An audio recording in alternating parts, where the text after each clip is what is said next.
And we're just going to keep an eye on this. I'm going to come back and check it in about 10 minutes. Okay. So we've gone ahead and taken our frittata out of the oven, and it's going to cool right there on the stove, if you guys can see it. In the meantime, I've got another humongous zucchini here, and we're going to make our zucchini muffins. But this time, instead of cutting this, I'm going to shred it. So it calls for about 2 medium-sized zucchinis or about 2 cups shredded. So we'll just shred and see what we get. So let me cut the end there, maybe there. Okay.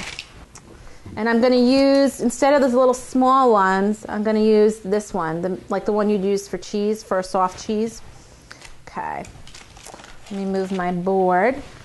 And what I've got here is just a tray lined with some parchment paper or wax paper, just to collect the shaved zucchini.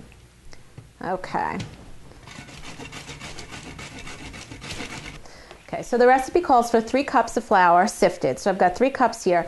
And you also want to sift with it a teaspoon of your baking soda, a teaspoon of salt, and a teaspoon of baking powder. And the baking soda and the baking powder are what's going to give the muffin rise.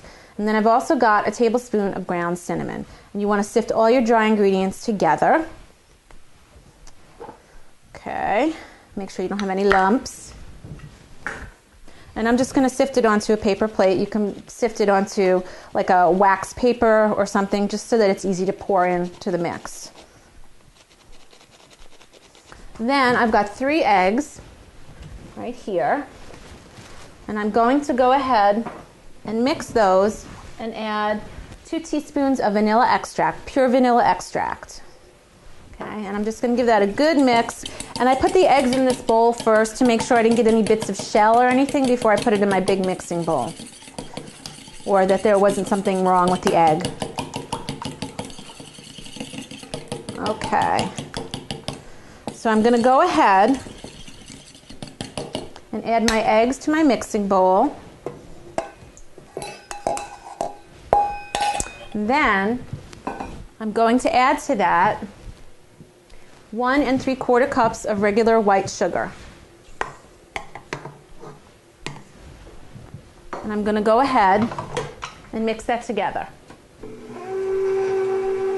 I'm going to add to this a cup of vegetable oil. Sometimes I'll use canola oil. Mix that right in. Okay. Turn up the speed a little bit. And then I'm going to go ahead and add my zucchini. So we're getting all the wet ingredients first. Let's see if I could do this without making a mess here. All right. Now it's time to add the dry ingredients, which would be our flour, our baking soda, baking powder, salt, and cinnamon. And I'm going to do a little at a time.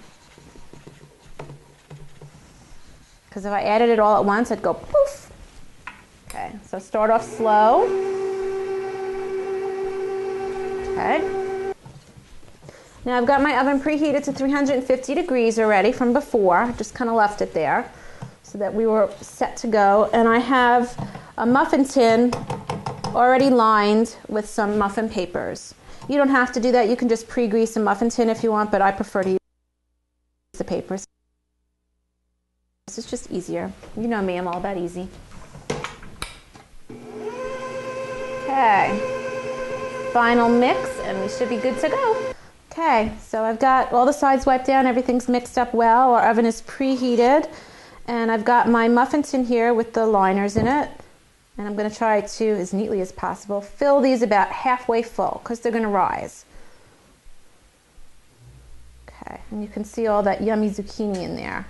Don't be afraid of the zucchini. It really doesn't taste like a vegetable in here, I promise. It tastes so good. Okay. And you know, if you didn't want to make muffins out of this, you can go ahead and make a zucchini loaf instead. So as you can see, our frittata has cooled and we've kind of already broken into it because some of us were a little hungry. But I'm going to just show you how easy it is to cut. You're just going to take a pie cutter, and I've gone around the edges also and just kind of loosened it a little bit, but if you're using a nonstick pan, it comes out real easy.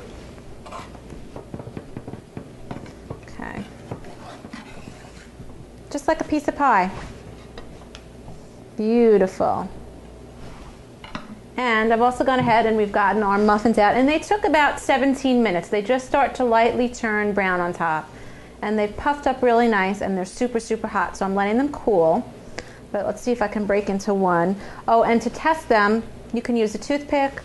I have one of these as a cake tester. You're going to put it in, and if it comes out clean, it's done. If there's still a little goo on it, it's got to bake a little bit longer. And let's see what we've got here. Oh, beautiful. You can see the steam coming out, but you can see all the beautiful zucchini in there, and the cinnamon dotted around in there, and the chocolate chips in there. Not too many, just enough to give it a little chocolate flavor. So I'm going to go ahead and have my breakfast, and if you guys would like these recipes or any other recipes, please feel free to contact us, viewermail@jtv.tv. Thanks for joining us, and we'll see you next time on In the Kitchen with Lisa.